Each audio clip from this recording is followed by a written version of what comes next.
Hey booktube, my name is the Book Mage, welcome back to my channel. Today I am finally doing my February wrap up, even though it's kind of overdue. And technically, I read 8 books in February, even though 2 were really small. But like, that's a decent stack. And I think weirdly I have vlogs for like nearly all of the books in here, so expect to see like some links popping up. I think it's this side. So without further ado, let's talk about what I read this month.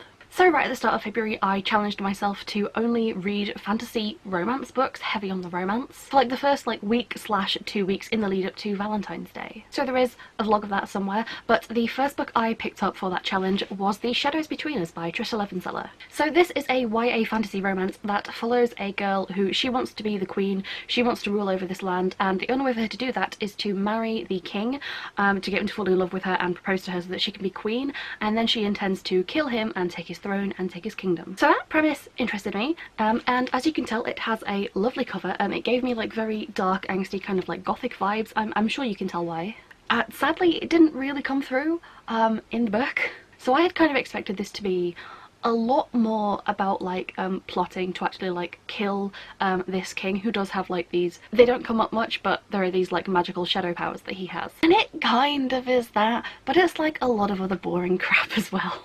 I will say, right when I very first started reading this, I noticed there was a lot of description about exactly what the character was wearing for every outfit change, and it reminded me a little bit of My Immortal, and at first I thought like, I'm not really going to judge it too hard, but she wears so many gowns, and obviously she designs them all because like she's perfect at everything and has like every desirable skill and hobby like you can imagine. She's just good at everything, and so she designs all these like fantastic gowns for herself, and you get like a page to like half a page of just pure description of exactly what she's wearing and how much everyone wishes they looked like her, and how they wish they could have like invented clothes that looked like hers because she's revolutionizing like fashion like across the kingdom. And I'm just like, please.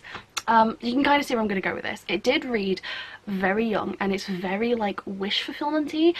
This particular main character has, how do I even put this? Do you ever get those main characters who they're prettier than everyone else, and they're smarter than everyone else, and they're like more morally conscious than everyone else, and they make all the right decisions, and like she'll walk into like a room of like advisors and like people that like whose job it is to like know how to handle things, and she'll walk into a room and she'll be like, oh my god, what is the problem? And they'll tell her the problem. She's like, well, this is exactly what you should do, and then it works. And it's just like, so she can just like walk into a room and immediately like snap her fingers and solve everyone's problem in a way that's like, oh my god, why didn't you think of this before? I'm so smart, I'm so brilliant.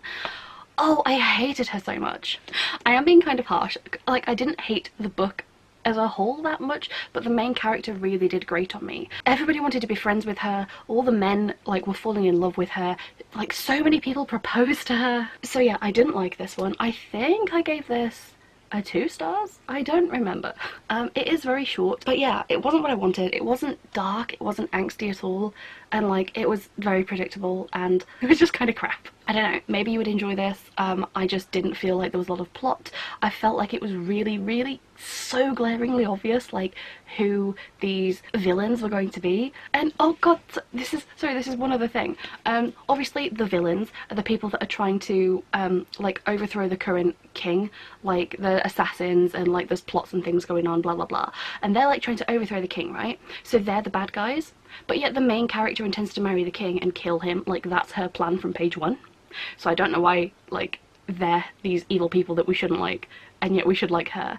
But equally, the main character of this book is literally just like colonizing other lands and like taking them over, and these lands are rebelling and these people are rebelling, and the main character's like, oh, I don't know, just execute the leaders and like, you know, essentially like remove everyone's hope for being able to get their freedom back from this like invading country. And it's just, it's discussed over like tea and biscuits and stuff as this fun little, haha, this is how we're going to like destroy the resistance of the countries that we're invading for like no good reason. Because at first I thought this was medieval and stuff, but like there's electricity in this, and it's kind of Victorian-ish feeling, so it was a little bit tone deaf in terms of like, why should I, in fact, if anything, if these people overthrow the king, maybe he wouldn't be like, I don't know, decimating the neighbouring kingdoms and like taking over just because he wants to rule the world, to say like, I am the world ruler. I feel like there's a lot to unpack there, and I just don't want to unpack it. I'm just gonna not do that. Okay, I talked way too long about that book.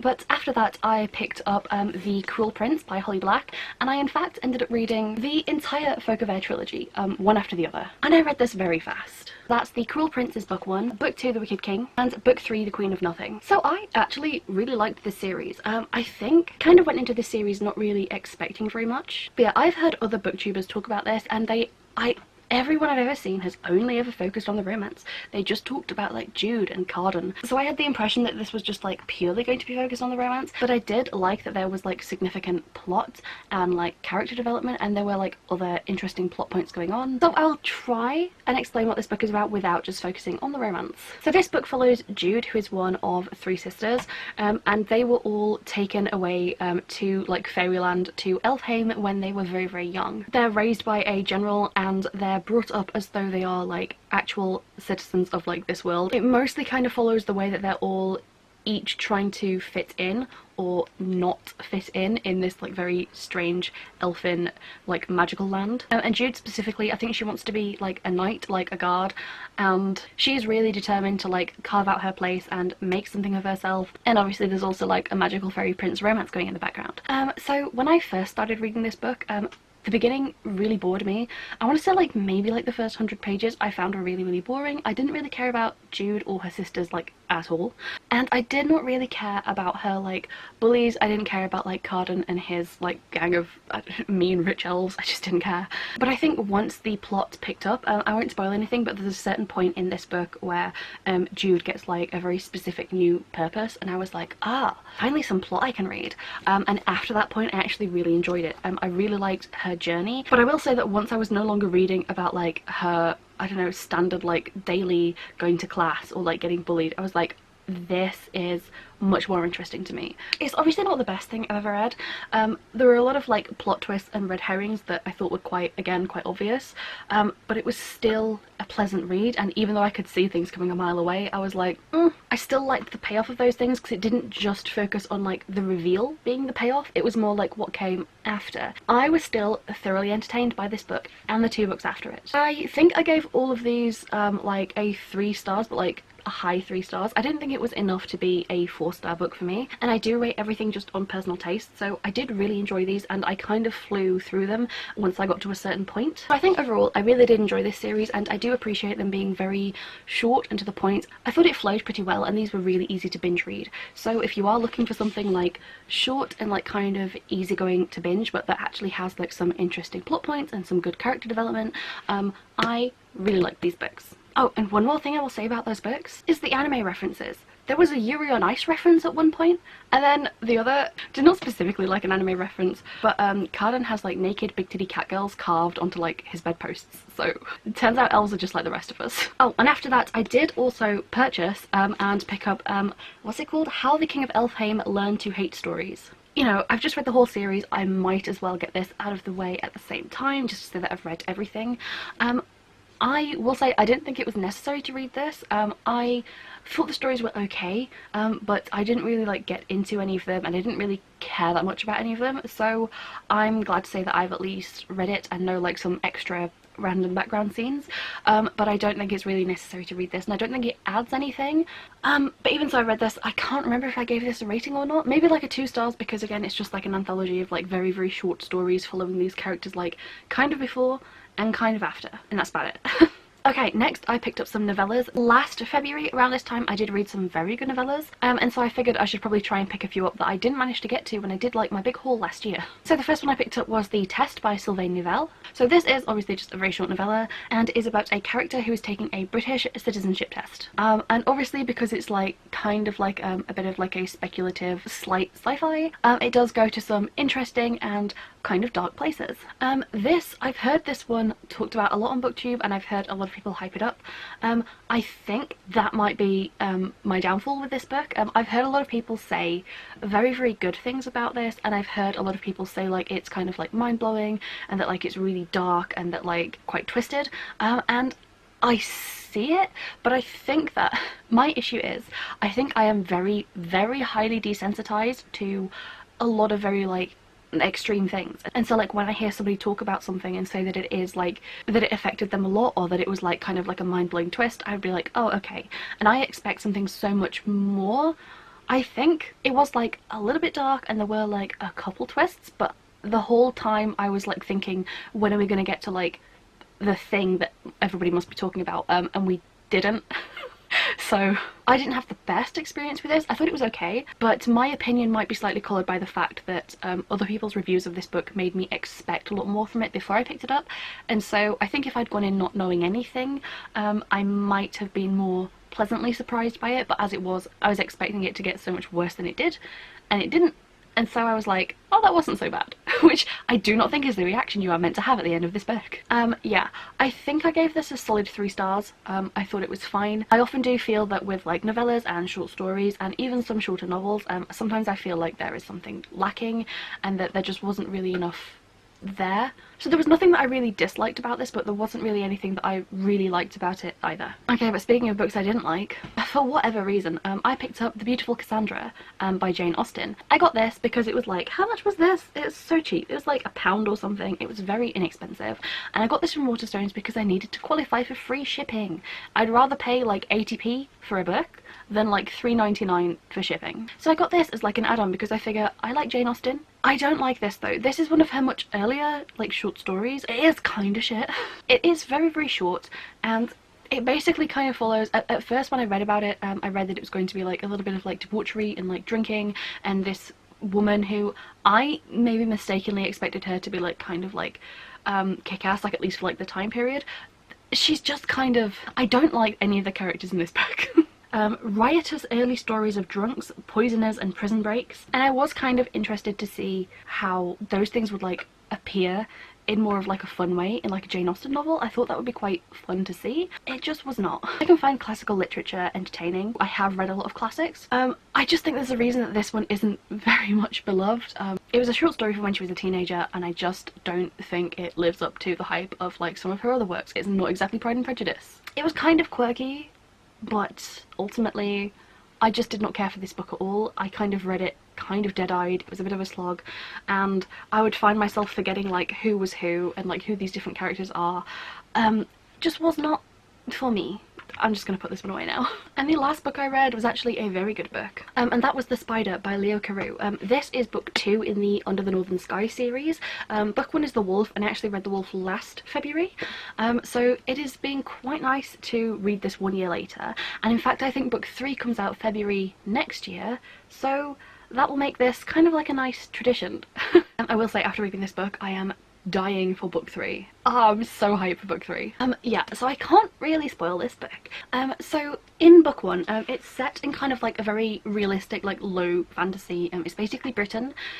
So you have the southern like half of Britain, which is full of humans who are just called the Southerners. And then everything above like modern day Leeds is, the land is much more wild and untamed, and it's inhabited by a race of like very, very large humanoids called the Anakim, and they're a race of like, they're like a warrior people, and these people are ruled over by a lord, and the son of that lord is kind of like the main character. His name is Roper, and you're basically following him after quite a nasty battle between the Anakim and the Southerners, and he ends up being thrust well before his time into the role of the Black Lord. If you're looking for quite like an interesting, realistic, political, like medievalish fantasy where the politics are actually based in like this other culture, then it's very, very good for that. There's also a lot of warfare in this book. Like if you really like battles and like training and like long battle and fight sequences, this book has a lot of them, and it does them really, really well. So yes, that is book 1. But immediately on reading this, I'm sure that people get this, like every book has like a feeling, it has like a vibe, it has like I get a different feeling when reading certain books or a certain series, and this, I could remember the feeling of book 1, and I was like, oh, I recognise this, I know where I am, and that was a very nice feeling to come back to. And at the start of this book, no spoilers, but we're following like 2 different separate perspectives. So you'll get perspective number 1, and then the next chapter will be perspective number 2, and then it will like rotate. And at one point I was just interested in one perspective, and every time I went to the other I was like, no, come on, I want to get back to the other one. And then the second perspective got so interesting, and I was like, when we go back to like the main characters, I'd be like, no.